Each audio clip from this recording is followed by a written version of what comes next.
Assalamualaikum warahmatullahi wabarakatuh. Sampurasun pemirsa Bandung TV, apa kabar Anda? Semoga sehat ya, walaupun memang ada kekhawatiran dari kita untuk tidak usah dulu berada di luar rumah karena memang himbauan dari pemerintah berkaitan dengan wabah penyakit COVID-19 ini begitu membuat segala aspek kehidupan kita berubah. Nah, untuk membahas hal tersebut, bagaimana langkah-langkah baik yang kita harus hadapi berkaitan dengan merebaknya wabah corona COVID-19 ini, tentunya kami dari Bandung TV menghadirkan dua narasumber dalam dialog khusus edisi hari ini. Tentunya bersama saya Krisanti di sini. Selama 60 menit ke depan kami akan mengulas bagaimana cara kita menanggulangi penyebaran dari corona COVID-19. Tentunya saya tidak sendiri. Saya menghadirkan dua narasumber hari ini. Tentunya akan diperkenalkan kepada Anda pemirsa Bandung TV. Yang pertama di sebelah kiri saya ada Bapak Cucu Irawan. Beliau selaku Kepala Seksi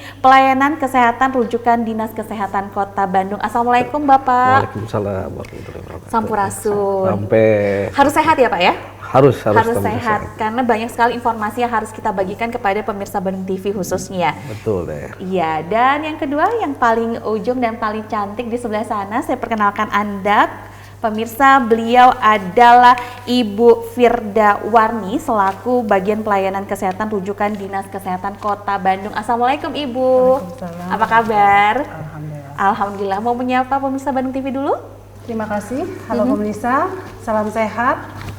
Pada kesempatan ini kami akan menyampaikan informasi tentang perilaku hidup bersih dan sehat untuk kita semuanya. Iya, perilaku hidup bersih dan sehat sebenarnya sih gampang-gampang susah ya Bapak Ibu, padahal kalau kita selaku umat muslim kan sebagian dari iman itu adalah kebersihan, menjaga semuanya lebih bersih. Tapi ternyata pada saat merebaknya wabah COVID-19 ini semua orang pengen hidup bersih. Kemarin-kemarin memang kita tidak hidup bersih begini. Logikanya seperti itu. Nah, untuk Anda pemirsa Bandung TV masih bingung apa sih virus COVID-19 ini, tentunya akan dibahas dan juga dijelaskan oleh Pak Cucu nih. Barangkali ingin menginformasikan dan mengingatkan kembali berkaitan dengan apa sih wabah yang sedang kita hadapi seluruh dunia ini begitu menjadi salah satu mimpi buruk sepertinya Pak. Silahkan. Terima kasih Teh. Terkait dengan COVID-19 ini seperti barangkali sudah tidak asing, tidak aneh lagi terkait dengan perkembangan coronavirus disease ini. Ini awal mulanya di kota Wuhan di negeri Cina, itu sekitar akhir tahun 2019. Saat itu di mana terjadi suatu penyakit yang memang menyerang saluran pernapasan yang pada saat itu belum diketahui sebetulnya jenis apa sih penyebabnya waktu itu, di mana yang banyak terserang itu adalah orang-orang yang pergi ke pasar, belanja ke pasar hewan terutama. Nah, ini yang memang awal mulanya disebutnya menjadi coronavirus disease 2019 karena diketemukannya saat itu di tahun 2000, di akhir penghujung tahun 2019 di negeri Cina daerah Wuhan.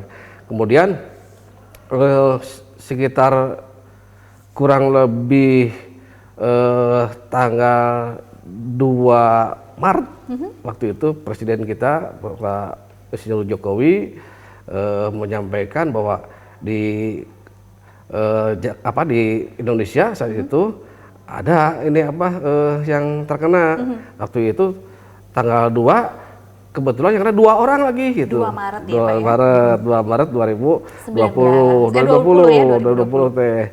Nah, kemudian disusul lagi sekitar 11 Maret 2020 WHO Badan Kesehatan Dunia menyatakan bahwa ini sudah menjadi pandemi. Menjadi pandemi sehingga ini harus segera ditanggulangi. Jadi wabah yang menyerang kesehatan masyarakat secara global, secara dunia, sehingga kita ya diharuskan ya ikut terlibat, semua negara ikut terlibat untuk penanganan pencegahan COVID-19 ini, COVID-19 ini. Nah, ada beberapa literatur yang menyatakan bahwa COVID-19 ini disebabkan oleh sejenis virus corona. Iya. Nah ini hampir sama tipenya dengan SARS atau Separate Acute Respiratory Syndrome. Nah ini hampir sama penyebabnya sejenis virusnya, virus corona SARS-2 kalau penyebutan seperti itu. Nah adapun timbul gejalanya ini tentunya karena menjelang saluran pernapasan pasti diawali dengan batuk pilek. Batuk pilek, kemudian ada demam di atas 38 derajat Celcius, kemudian ya kadang kalau misalkan itu menunjukkan ya infeksi ISPA, infeksi saluran pernapasan akut berat, ya bisa diikuti dengan gejala sesak napas. Nah ini yang harus sama-sama kita ketahui. Terkait dengan coronavirus ini atau COVID-19 ini ada dua hal yang perlu Bapak Ibu ketahui barangkali. Apa saja Pak? Pertama ODP. Orang dengan pemantauan. Orang dengan pemantauan ini adalah orang yang bisa dikategorikan kontak erat atau pernah kontak dengan yang positif, bukan yang positif, artinya pernah dia istilahnya ke negara pernah pergi atau berpergian ke negara yang terjangkit atau ke transmisi lokal. Nah, di mana ODP ini gejalanya tidak begitu berat. ODP ini, jadi ini pernah dia ada, betul, dia ada batuk pilek, kemudian demam, tapi dia tidak ataupun belum pernah kontak dengan yang positif. Nah, gejala ya jadi masih ringan lah, masih ringan. Tapi kalau terkait dengan apa itu PDP, pasien dengan pemantauan, yang satu lagi tadi ODP dan PDP, pasien dengan pemantauan ini udah menunjukkan gejala yang berat dan sama pernah dia tinggal atau pernah bepergian ke daerah yang terjangkit, kemudian atau ke transmisi lokal gitu, tapi dia pernah kontak dengan yang positif atau pasien yang terkonfirmasi positif atau pernah kontak dengan pasien yang probable, di mana probable ini hasil labnya itu tidak memperlihatkan positif atau negatif, tidak muncul kesimpulan lah. Nah ini dikategorikan sebagai pasien PDP, pasien dengan pengawasan. Nah, adapun terkait dengan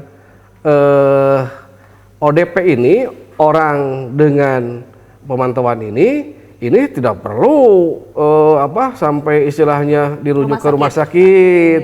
Ini kalau misalkan ada batuk pilek biasa, ya berobatlah ke PPK 1, bisa ke puskesmas atau ke klinik Pratama. Nanti dianjurkan untuk berdiam diri di rumah atau karantina di rumah, isolasi mandiri supaya tidak menularkan ke teman-teman ataupun ke teman-teman dekat serumah. Ini ya tentunya ya dihimbau untuk menggunakan masker dan segala macam terkait dengan PHBS. Barangkali itu yang terkait dengan ODP, orang dengan pemantauan. Jadi jangan takut. Sekarang orang rumah sakit menjadi istilahnya penuh karena pasien-pasien ODP ini langsung ke rumah sakit. Dan sebetulnya ini bisa diselesaikan di PPK 1, tidak usah rawat inap gitu. Mungkin saking paniknya. Betul, saking paniknya masyarakat berpikir ini berat nih coronavirus nih. Jadi akhirnya ke rumah sakit rujukan. Nah, ini yang memang menjadi kendala kita penuhnya kunjungan rumah sakit terkait dengan kasus COVID ini ya. Padahal yang selama ini banyak yang datang tuh itu istilahnya pasien ODP, sehingga pihak rumah sakit yang penerima rujukan ini ya tentunya dengan hasil pemeriksaan ini tidak mengarah ke PDP, akhirnya dipulangkan, diarahkan, diberi penyuluhan oleh petugas medisnya. Ini sebaiknya istirahat di rumah, makanan-makanan yang bergizi, hindari kontak dengan yang lain, dengan istilahnya dengan social distancing itu. Jadi jangan dulu kemana-mana. Nah, pola makannya yang bagus, stamina-nya meningkat, akhirnya diharapkan sembuh dengan sendirinya, tidak perlu dirawat di rumah sakit. Ini yang terkait dengan kasus orang dengan pemantauan atau ODP. Nanti kita akan berbicara mengenai tahapan berikutnya, yaitu dalam pengawasan dan Betul, juga nanti yang dinyatakan sebagai positif COVID-19. Setelah jeda berikut kami akan bahas lebih detail lagi bersama Anda tentunya dalam program Dialog Khusus.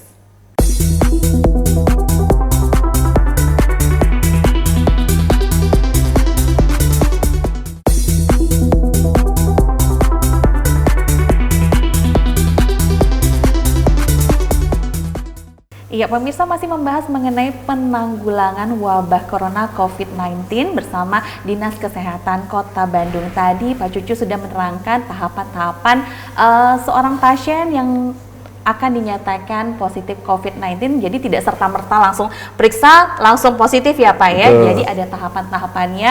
Mungkin masyarakat di luar sana saking paniknya karena pemberitaan di luar sana kan bertambahnya pasien dari corona ini cepat sekali ya Pak. Betul. Dalam hitungan hari sudah mencapai ratusan orang. Nah, barangkali kita harus lebih teliti lagi mengenali gejala-gejala apa yang kita rasakan. Tadi kalau gejala ringan nanti kategorinya masuk ke dalam ODP ya Pak. Kemudian tahap berikutnya kita akan membahas mengenai PDP-nya sendiri Pak. Ya. Pada saat Anda dikenai status ODP, jangan khawatir, jangan bilang, oh rumah sakitnya nggak care sama saya dipulangin. Enggak, ternyata masih dalam tahapan ringan dan Anda cukup mengisolasikan diri 14 hari ya Pak ya? Betul, 14 hari ini. Tahap berikutnya bagaimana Pak? Terkait dengan PDP ini atau pasien dengan pengawasan, tadi di awal disampaikan bahwa memang ini menunjukkan gejala ISPA yang berat, disertai dengan sesak napas, kemudian ada riwayat kontak dengan pasien yang terkonfirm positif atau yang hasil pemeriksaan labnya positif. Ini dimasukkan kategori PDP atau pasien dengan pengawasan. Nah, ini wajib diisolasi, wajib dibawa ke rumah sakit rujukan.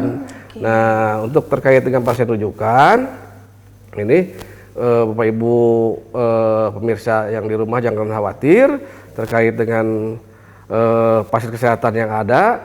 Dari Kementerian Kesehatan sudah membuat surat keputusan bahwa ada 132 rumah sakit rujukan penanganan pasien infeksi emerging atau pasien PIE ya. Nah, ini ada 2 rumah sakit yang ada di Kota Bandung, diantaranya Rumah Sakit RSAS, ya, Rumah Sakit RSAS dan Rumah Sakit Rotin Sulu, Rumah Sakit Paru Rotin Sulu. Ini menjadi rujukan pasien PDP. Nah, terkait dengan rujukan ini, kalau misalkan tadi ada gejala seperti tadi disampaikan, silahkan kontak dengan 119. Nanti ada dari pihak petugas 119 dengan berkoordinasi dengan puskesmas. Nanti kita akan jemput untuk dibawa ke rumah sakit, atau barangkali Bapak Ibu sendiri yang memang ngerasa ada kejadian-kejadian yang tadi disampaikan bahwa mengarah ke PDP, pasien dengan pengawasan, langsung aja memeriksakan ke rumah sakit dan sampaikan keluhan serta hal-hal yang memang tadi disampaikan, pernah berkunjung ke daerah terjangkit atau ke transmisi lokal, kemudian pernah kontak dengan yang positif, misalkan sampaikan aja, jangan ada yang ditutupi gejala-gejala dan hal-hal yang memang mengarah ke sana, sehingga pihak tenaga medis yang di rumah sakit akan mudah untuk istilahnya mengambil kesimpulan di samping dari hasil anamnesa dan pemeriksaan fisik.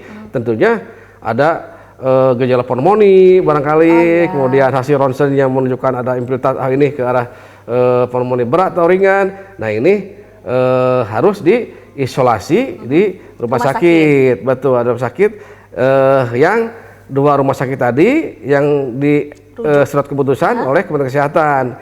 Nah, di samping itu barangkali ada 2 rumah sakit lagi yang diperkuat oleh SK Gubernur, surat keputusan Gubernur. Di antaranya rumah sakit Dr. Salamun di arah utara dan rumah sakit Bayangkara Sartika Asih di daerah selatan. Nah ini rumah sakit yang diesakan oleh Bapak Gubernur kita untuk menerima pasien-pasien rujukan PDP ya, PDP bukan OPD, bukan ODP, tapi PDP pasien dengan pemantauan, pasien dengan pengawasan. Ini silakan dirujuk ke rumah sakit itu. Nah, ini terkait dengan penanganan pasien PDP. Jadi jangan khawatir, itu bukan penyakit yang tabu, jangan ditutupi, justru kita memudahkan untuk penanganan. Mudahkan karena penanganan yang segera ikan lebih memudahkan dalam pengendalian ataupun pengobatan. Jangan sampai merasa ini malu ataupun apa sehingga ditutupi. Nah ini justru berakibat nanti memudahkan penyebarluasan penularan ke istilahnya ke tetangga-tetangga yang kontak dengan pasien tersebut. Tapi kalau segera diketahui, segera diambil tindakan, segera diambil pengendalian, sehingga ini penyebarannya akan segera dikendalikan dan akan mudah-mudahan akan segera turun ataupun berakhir.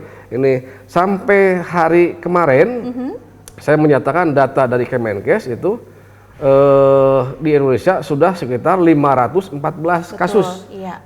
Itu yang ada, dan yang meninggal sekitar 48 kasus. Nah ini hal yang perlu sama kita istilahnya waspadai, tapi jangan istilahnya kita takut berlebihan juga, sehingga kalau kita tadi disampaikan bahwa umat Islam senantiasa menjaga hidupnya bersih kan, tidak mendiskusikan agama dalam hal ini. Saya yakin semua agama juga menganjurkan untuk hidup bersih, dan terutama saya mungkin di perkiraan Muslim itu ada istilah an-nadhafatu minal iman, kebersihan sebagian daripada iman.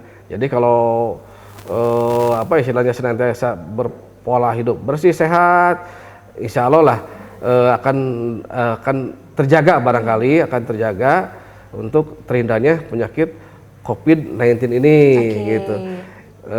Terkait dengan pengawasan barangkali di masyarakat. Nah ini juga jangan takut selama itu misalkan kita karantina di fasilitas kesehatan rujukan 14 hari, kemudian di hari pertama diperiksa hasilnya negatif, kemudian hari kedua misalkan diperiksa lagi itu negatif, dan di karantina sampai 14 hari misalkan kita hari ke-14 diperiksa lagi negatif, itu pasti boleh pulang gitu, dan tidak ada istilahnya hal-hal yang perlu ditakuti gitu. Kalau udah hasilnya negatif berarti bukan coronavirus. Jadi jangan istilahnya masyarakat mendiskriminatif. Itu tidak boleh dekat, tidak boleh ini, sehingga masyarakat merasa malu. Ini mungkin yang perlu kita rubah paradigma seperti ini, sehingga ada keterbukaan, sehingga kami dari aparat dinas kesehatan akan bersama-sama dengan pelayanan kesehatan akan lebih mudah barangkali memberikan istilahnya penanganan terkait dengan COVID-19 ini. Oke, jadi satu hal yang harus kita sampaikan kepada Anda pemirsa, jangan takut dan jangan khawatir pada saat Anda menyampaikan keluhan kesehatan Anda. Betul. Karena pasti tim paramedis akan membantu Anda untuk menanggulanginya. Walaupun sampai dengan nanti hasilnya negatif, pasti harus dijaga terus kebersihan dan kesehatannya. Betul. Ya Bu Firda. Dan untuk bisa konsisten dan komit dengan menjaga kebersihan pada diri sendiri, pada lingkungan sekitar, itu gimana sih Bu untuk mengedukasi masyarakat? Nih sekarang kita lagi diberikan cobaan seperti ini, dan kedepannya jika sudah berakhir pasti kan kita harus komitmen ya Bu ya, harus komit, harus konsisten dengan hidup sehat. Caranya gimana sih Bu? Salah satunya mungkin sebelum saya bahas tentang cara cuci tangan pakai sabun dengan air mengalir, pertama etika batuk dulu kita bahas ya. Untuk yang batuk agar jangan menutup mulutnya dengan tangan langsung. Telapak tangan ya. Tetapi ditutup dengan tisu atau dengan siku. Sikut, oke. Kemudian sampah tisu tadi dikelola di tempat yang tertutup, jangan sampai dibuang sembarangan. Kemudian cucilah tangan kita pakai air mengalir dengan sabun. Dan usahakan kita jangan memegang muka kita, area muka kita ini, karena dapat menebarkan kuman-kuman. Ya. Nah, untuk cuci tangan tadi, kenapa harus dengan air bersih? Air bersih itu tentu saja ya, karena salah satunya dapat menebarkan penyakit, bisa penyakit infeksi, bisa tadi penyakit kulit gitu ya, Bu ya? Penyakit kulit, bisa juga membuat kita jadi diare kemudian nanti dari tangan ke mulut. Kemudian bisa juga tadi sekarang lagi COVID-19 lebih rentan lagi ya, Bu. Lagi. Nah, cuci tangan pakai sabun dengan air mengalir, salah satunya syarat dari air bersih ya. Jadi jangan sampai kita cuci tangan dengan air mengalir. Tapi airnya kita juga harus perhatikan, airnya harus bersih. Ciri-ciri air bersih berarti jernih. Kalau jernih berarti tidak ada warnanya gitu ya. Tidak berdebu, tidak berpasir, tidak berbau ya. Tidak berbau ya. Kalau bau tidak berasa. Kalau bau itu berarti mungkin ada bau amis, bau hanyir, bau belerang. Terus kalau seandainya ada rasa asin, rasa asam, dan yang jelas bukan air teh ya. Diminum itu ya. Kemudian kenapa harus pakai sabun? Karena kalau kita cuci tangan saja tanpa sabun, kuman-kuman dan virus tadi tidak bisa hilang, tidak bisa lepas dari tangan kita. Cara cuci tangan pakai sabun yaitu harusnya semua dilepas dulu ya, cincin, gelang, dan jam tangan. Kemudian kita cuci tangan itu harus 15 sampai 20 detik. Dan tangan kita juga sampai siku nyucinya, sampai siku. Jadi ini digulung dulu, tangan kita basahkan, diberikan sabun, di telapak dulu kita dengan cara memutar, telapak tangan dengan cara memutar. Setelah kita merasa yakin sudah cukup lumayan bersih, tangan kita pindah ke punggung kiri dan kanan. Boleh sebaliknya, punggung kanan, kemudian di sela-selanya. Nah, sela-sela jari kita juga sama, kita harus kena. Kemudian di area ini juga sama, kita harus kunci. Karena area ini kadang-kadang kalau kita tidak kunci, ini malah terlewatkan. Jadi kita harus kunci. Setelah itu baru ini jempol yang tadi tidak kena, jempol juga sama, kita harus putar ya. Dan jari-jarinya, ujung-ujung kuku kita basuh ke telapak tangan, begitu sebaliknya. Baru kemudian kita cuci semuanya sampai siku dan kita bilas seperti itu. Makanya tadi etika batuknya sampai siku ya Bu, di siku karena siku adalah area yang kita cuci juga. Sebenarnya cuci tangan yang baik dan benar sudah kita pelajari sejak sekolah dasar ya Bu ya. Dan sekarang terasa manfaatnya harus kita lakukan, sementara banyak orang yang abai terhadap kebersihan tangan kita sendiri. Nah, jenis-jenis sabun apa yang sebaiknya kita gunakan? Apakah sabun batangan, sabun cuci piring, atau sabun memang untuk cuci tangan yang harus kita pakai untuk mencuci tangan? Kita akan bahas setelah jeda ya, tetap bersama kami.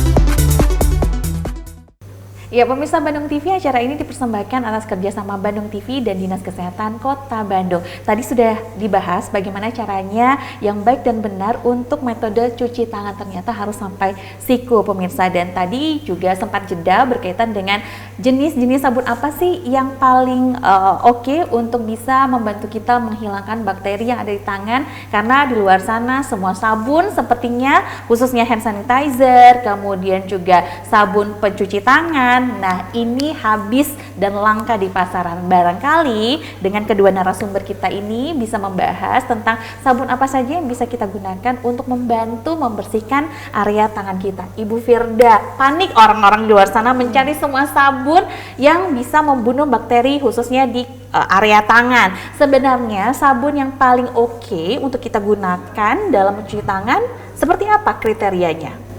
Seperti tadi yang saya bahas, kita tetap cuci tangan pakai sabun dengan 6 langkah. Untuk sabunnya sendiri tidak ada rekomendasi khusus. Ya, karena yang paling diutamakan adalah mencuci tangan pakai sabun. Jadi nggak ada sabun merek anu gitu ya Bu ya. Sabun yang mengandung anu, yang penting adalah sabun yang membantu kita membunuh setelah kuman. cuci tangan pakai sabun itu, kemudian ya kadang-kadang kita pakai lap. Nah, itu yang buat jadi salah. Jadi aja bakteri lagi. Jadi kadang-kadang setelah kita cuci tangan pakai sabun, kemudian pakai lap. Lap yang tadinya dikhususkan untuk sekeluarga. Jadi penularan terus tidak ada beres-beresnya. Jadi dikhususkan. Jadi yang paling khusus itu yaitu sapu tangan khusus sendiri atau tisu. Jadi tidak, kalau kayak di swalayan kadang-kadang dipakai dipenghangatkan, itu kurang tidak direkomendasikan. Tidak Jadi direkomendasikan. yang direkomendasikan yaitu lebih baik pakai tisu. Dikeringkannya secara manual pakai tisu. Jadi nah ini informasi untuk Anda barangkali yang masih panik mencari sabun untuk mencuci tangan. Kata Ibu tadi sudah disampaikan semua jenis sabun boleh digunakan, yang penting sabun ya Bu ya. Yang penting sabun dan tadi untuk cara cuci tangan. Dan cara cuci tangannya, serta untuk mengeringkannya gunakanlah sapu tangan sendiri ataupun tisu. Jangan menggunakan lap yang berbarengan ya Bu ya.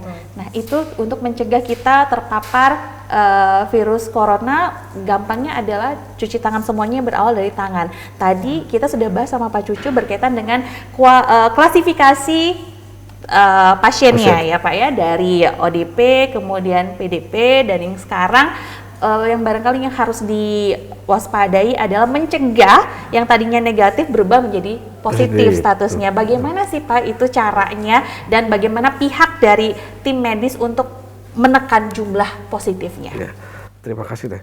Ini terkait yang barangkali yang PDP, kalau corona virus tuh atau COVID-19 tuh tidak mengenal suspek. Jadi suspek itu digantikan dengan PDP. Pasien dalam pengawasan, itu suspek itu sebetulnya. Saya kira suspek itu positif, ternyata suspek itu PDP ya PDP, suspek itu kalau suspek masih apa istilahnya dicurigai. 50-50 ya. Kalau misalkan setelah diperiksa swabnya itu ternyata positif, ya itu berarti corona virus gitu kan. Tapi kalau misalkan negatif berarti ada penyebab lain. Ini yang memang harus segera ditangani. Jadi penanganannya cepat ya akan memudahkan dalam hal penyembuhan. Nah, di isolasi 14 hari di rumah sakit ini, Kota Bandung juga dalam hal ini yang terkait dengan penanganan, selain tadi rumah sakit yang 4 tadi barangkali, yang 2 dari Kementerian Kesehatan, 2 lagi dari keputusan gubernur, Bapak Wali Kota juga, Mang Oded juga menyerukan, menghimbau ke semua rumah sakit yang ada di Kota Bandung untuk siap menangani pasien COVID ini gitu.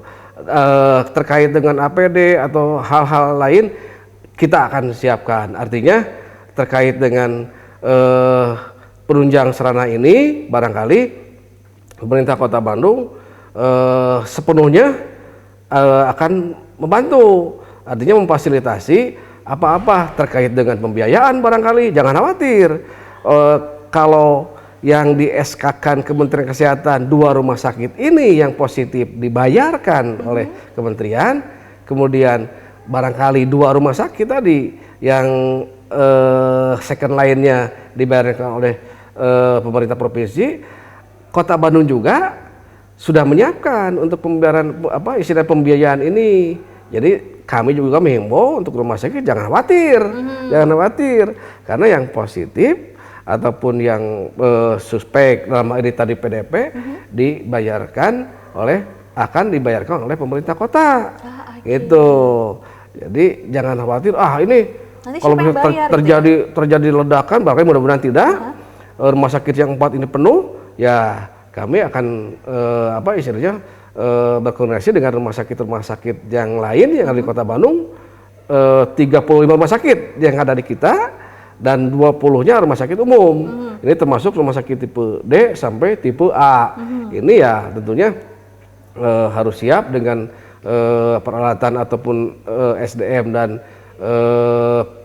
sarana-sarana yang ada, ya kita harus siap apa boleh buat kalau misalkan ini terjadi ledakan. Tapi mudah-mudahan segera bisa dikendalikan. Jangan khawatir terkait asal warga Kota Bandung, pemerintah Kota Bandung sudah siap membantu.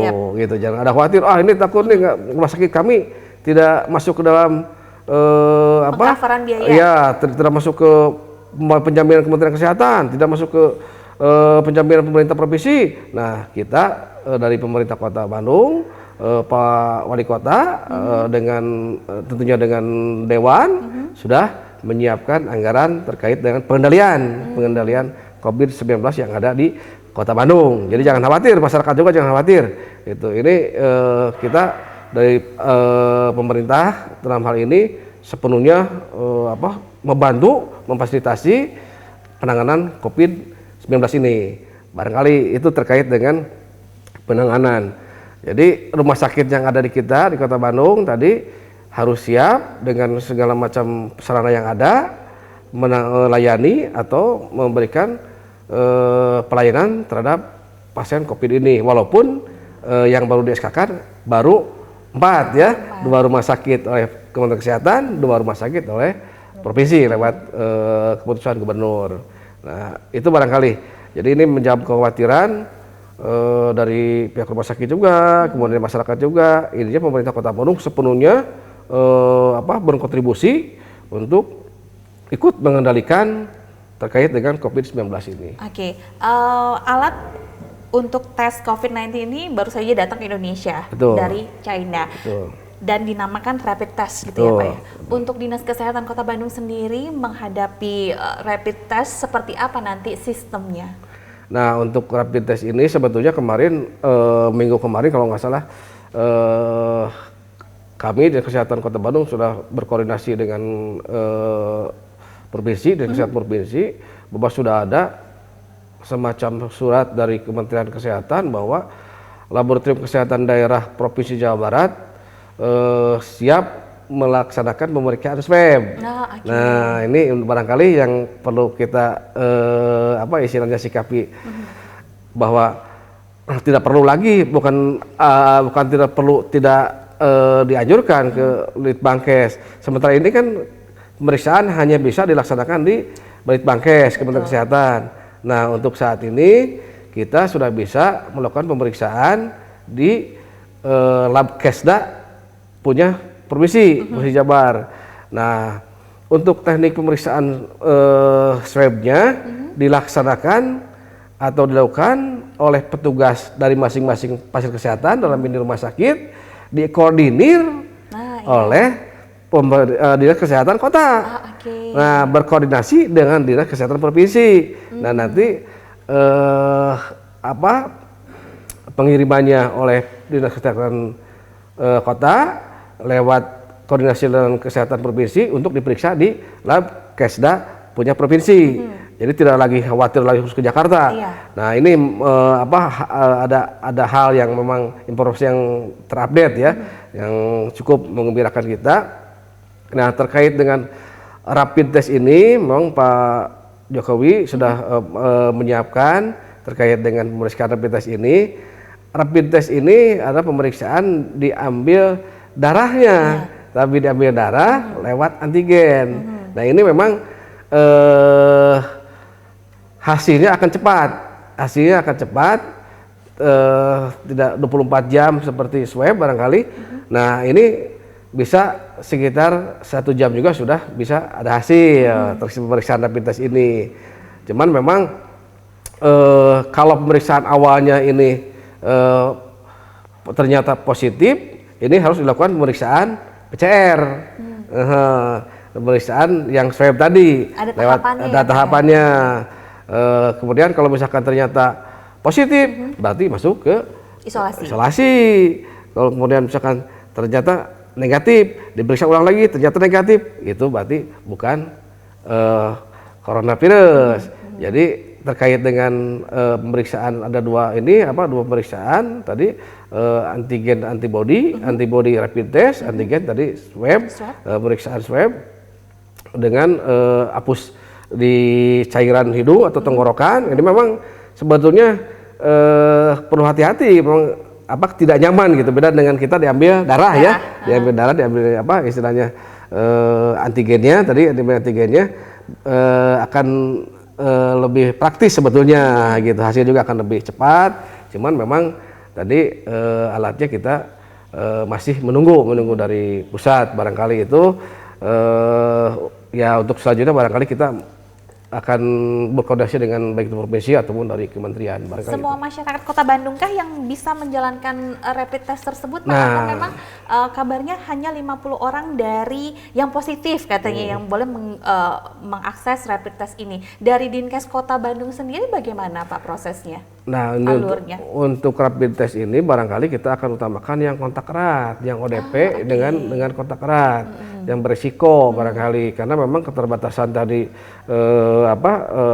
supply rapid test juga tidak sesuai dengan jumlah barangkali yang ada di kita.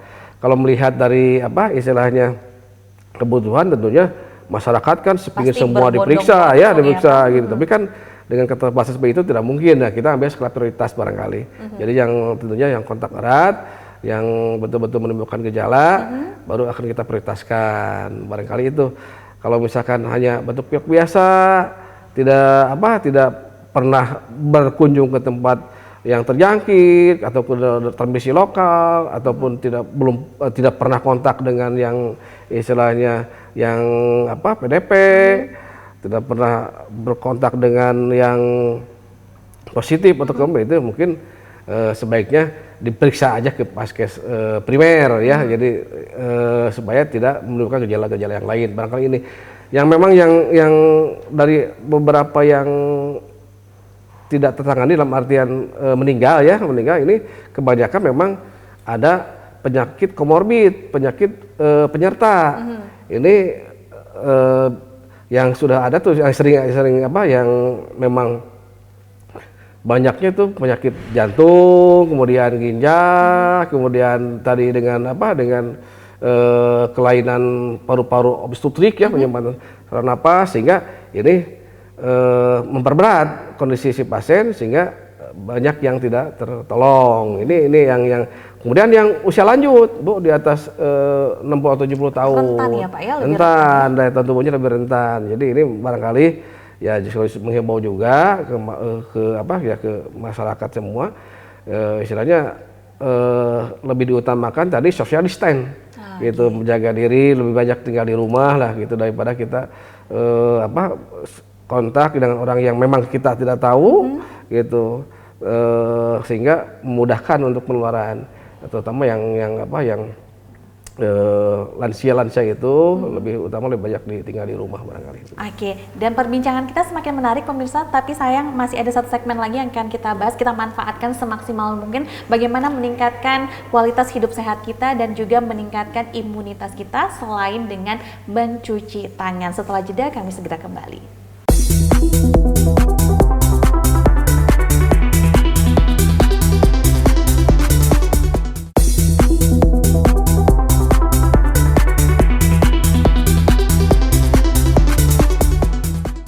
Pemirsa, terima kasih masih bersama kami, dan program ini tentunya terselenggara atas kerjasama Bandung TV dan juga Dinas Kesehatan Kota Bandung. 10 menit terakhir bersama Anda berkaitan dengan penanggulangan wabah Corona COVID-19 ini. Tentunya selain meningkatkan kualitas hidup sehat kita dan juga menjaga kebersihan, tentunya ada strategi khusus yang barangkali harus kita dengarkan dari para pakarnya dari Dinas Kesehatan Kota Bandung untuk bisa menjaga imunitas kita. Pertama, saya ingin berbincang kepada Ibu Firda. Tadi sudah mengajarkan kita bagaimana caranya mencuci tangan yang baik dan benar, dan ternyata semua sabun juga oke untuk membantu kita menghilangkan bakteri dan juga kuman dari tangan kita. Nah Ibu, dari asupan makanan yang kita harus konsumsi, karena kabarnya wabah ini rentan sekali terhadap lansia, dan ternyata juga kalau kita lihat dari pemberitaan tidak memilih mana orang yang akan dikenai oleh wabah ini, termasuk pejabat, kemudian juga artis, apalagi kita rakyat jelata gitu ya Bu ya. Sebenarnya makanan apa yang harus kita konsumsi yang tentunya murah meriah dan juga sehat tadi Bu, selain kita prosesnya harus dicuci semuanya? Silahkan Ibu. Terima kasih. Untuk makanan, tentu saja sekarang makanan sangat langka, ditambah lagi dengan pasar-pasar sudah mulai tutup. Tapi dihimbau untuk tidak makan makanan instan, ya, karena makanan instan dapat menurunkan imunitas dari kita. Oke, iya. Jadi tetap makan sayur dan buah, dan memperbanyak minum air putih. 15 menit sekali kabarnya ya Bu ya, untuk bisa melumpuhkan bakteri yang di dalam tenggorokan. Minum air putih sesering mungkin, dan tadi cuci tangan. Cuci tangan pakai sabun itu adalah efektif sekali, karena jendela masuknya virus dan bakteri dan kuman dan lain-lainnya itu dari tangan kita. Cuci tangan secara teratur, pakai sabun dengan air bersih dan mengalir. Kemudian hindari kontak dengan, seperti sangat sini bau dari masyarakat, dari pemerintah untuk tetap di rumah. Apabila batuk atau ada yang batuk menunjukkan gejala penyakit infeksi saluran pernapasan, berarti kita hindari, jangan mendekat dengan orang yang sedang dengan penyakit tersebut, dengan kita menutup pakai masker, dan jangan lupa jangan kontak dengan binatang ternak ataupun binatang liar. Yang paling utama ya dengan orang yang positif dengan COVID-19 ini. Oke, jadi makanan apapun selama tidak instan itu bisa dikonsumsi, karena yang instan tadi pemirsa, informasi terbaru adalah bisa mengurangi imunitas badan kita ya Bu ya. Dan yang paling penting, semua proses awalnya adalah berdasarkan tangan kita. Pak Cucu, ini kalau kita lihat bahwa Dinas Kesehatan pasti dalam beberapa minggu ini kerjanya luar biasa untuk memantau segala macam urusan yang berkaitan dengan pencegahan dan juga menekan jumlah pasien yang khawatir nanti positif corona di Kota Bandung. Sejauh ini, berdasarkan pantauan dari Dinas Kesehatan Kota Bandung, penanganannya sudahkah maksimal? Bagaimana kondisi dari para dokter yang kalau kita lihat di pemberitaan alat pelindung dirinya sangat terbatas? Bagaimana support dari Dinas Kesehatan Kota Bandung? Terima kasih Teh. Jadi masalah COVID-19 ini sudah menjadi pandemi ya, jadi kita harus semua bekerja keras tentunya, semua sektor, tidak hanya Dinas Kesehatan saja, semua terutama melibatkan masyarakat dengan PHBS-nya, dan kami barangkali mengulang terkait dengan penularan coronavirus ini kan melalui droplet ya, droplet. Kenapa harus ada social distance? Karena harus tidak banyak kontak dengan penderita, dan semua kegiatan-kegiatan yang di pemerintahan juga dihimbau yang mengumpulkan massa oleh Pak Wali sebaiknya ditunda sampai batas waktu yang belum bisa ditentukan, sehingga pengendalian ini bisa berjalan maksimal. Karena droplet ini bisa 1 sampai 2 meter deh. Saya dengan Teteh barangkali saya batuk, ini bisa kena tentunya. Jadi sekarang batuk sedikit semua orang udah takut betul ya. Makanya dalam ini kami juga menghimbau ke masyarakat dari menggunakan masker, APD, bila mana sakit batuk bersin segera periksakan ke pelayanan kesehatan. Kemudian menggunakan masker, batuk dengan tadi disebutkan oleh Bu Firda barangkali dengan menutup lengan atas bagian dalam ya. Nah, atau menggunakan tisunya dibuang di tempat sampah yang betul-betul aman. Nah, ini pengendalian di masyarakat barangkali. Kemudian kami juga bekerja sama dengan dinas lain, Skoimpo, terkait dengan penyuluhan. Jangan masyarakat merasa takut sehingga berlebihan menyikapinya. Ini barangkali yang memang harus kita pahami olahraga teratur, di samping tadi PHBS-nya dengan makanan yang pola gizi yang seimbang, olahraga minimal sehari 30 menit ya. Kita di pemerintahan terutama di kesehatan tiap pukul 10 dan pukul 2 para petugas keluar untuk melaksanakan senam peregangan. Nah, ini pola-pola yang tetap kita pertahankan sehingga para petugas ataupun karyawan atau tenaga yang ada di khususnya di kesehatan tetap terjaga kondisi fisiknya. Di samping kita menganjurkan istirahat tentunya yang teratur 7 atau 6 jam 7 jam sehari tidurnya. Ini juga pola-pola seperti itu diingatkan karena kembali lagi ke definisi ataupun derajat kesehatan. Yang Winslow katakan itu perilaku 30-40%, sedangkan kesehatan 15% gitu. Hereditas atau keturunan 5%, tapi perilaku besar 30-40%, walaupun lingkungan tentunya besar juga 40%. Tapi peran perilaku ini mudah-mudahan bisa dirubah dengan tadi penyuluhan PHBS. Kita masang billboard di jalan-jalan trotoar, Soekarno Hatta kita pakai.